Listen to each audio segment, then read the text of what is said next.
आज की मुरली का सार। ओम शांति। आज बाप दादा के 7 सितंबर 2022 के साकार ईश्वरीय महावाक्य हैं। आज बाबा ने कहा, मीठे बच्चे, बाप की शिक्षाओं को धारण कर तुम्हें गुणवान फूल बनना है। तुम्हें ज्ञान की रोशनी मिली है, इसीलिए सदा हर्षित रहना है। क्या कहा बाबा ने आज? बाप की मतलब स्वयं भगवान की शिक्षाओं को धारण कर तुम्हें गुणवान फूल बनना है। तुम्हें ज्ञान की रोशनी मिली है, इसीलिए सदा हर्षित रहना है। मतलब कैसी भी परिस्थिति आ जाए, कोई भी परिस्थिति आ जाए, पर हमें ज्ञान मिला है तो हमें उसको यूज़ करना, सदा हर्षित रहना है, कभी भी उदास नहीं होना। आज बाबा ने प्रश्न पूछा है, तुम बच्चों की कौन सी गुह्य रमणीक बातें हैं जो मनुष्य सुनकर मूंझते हैं? उत्तर है, तुम कहते हो, अभी हम ब्राह्मण कुलभूषण स्वदर्शन चक्रधारी हैं। हम ज्ञान की शंख ध्वनि करने वाले हैं। हम त्रिनेत्री त्रिकालदर्शी हैं। यह देवताओं को जो अलंकार देते हैं वह सब हमारे हैं। यह बातें सुनकर मनुष्य मूंझते हैं। दूसरा है, तुम कहते हो, बाप मुख से जो नॉलेज देते हैं यह शंख ध्वनि है। इससे हम मनुष्य से देवता बनते हैं। इसी को ही मुरली कहा जाता है, काठ की मुरली नहीं है। यह भी बहुत गुह्य रमणीक बातें हैं जिसे समझने में मनुष्यों को मुश्किल लगता है।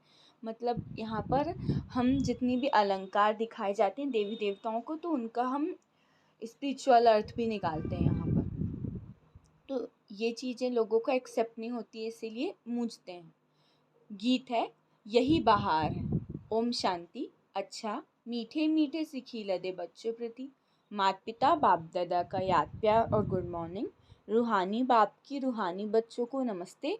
हम रूहानी बच्चों की रूहानी बाप दादा को याद प्यार, गुड मॉर्निंग और नमस्ते नमस्ते नमस्ते। शुक्रिया बाबा, शुक्रिया। धारणा के लिए मुख्य सार है। पहली पॉइंट है, सदा ज्ञान की रिमझिम में रहना है। रूहानी पंडा बन सबको रास्ता बताना है। मुख से ज्ञान रत्न ही निकालने हैं। सेकेंड पॉइंट है, ज्ञान मनन कर सदा हर्षित मुख, गंभीर और विशाल बुद्धि बन सुख का अनुभव करना और कराना है। क्या कहा बाबा ने कि हमें रूहानी पंडा बनना है और सबको सत्य रास्ता बताना है, और मुख से कभी भी कुछ भी उल्टा सुल्टा ना निकले, हमारे सदैव ज्ञान के रथ ही निकले।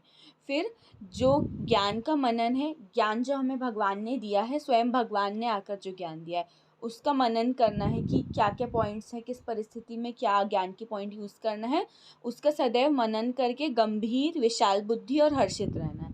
मतलब हमें खुश भी रहना है और थोड़ा गंभीर भी रहना और विशाल बुद्धि भी रहना है। ओके, सुख का अनुभव करना और कराना है।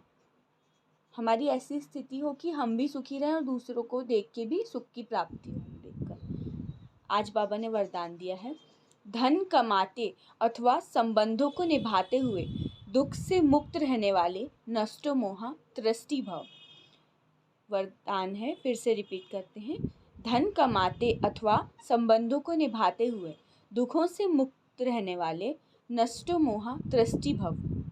विस्तार है, लौकिक संबंधों के बीच में रहते संबंध निभाना अलग चीज़ है और उनकी तरफ आकर्षित होना अलग चीज़ है।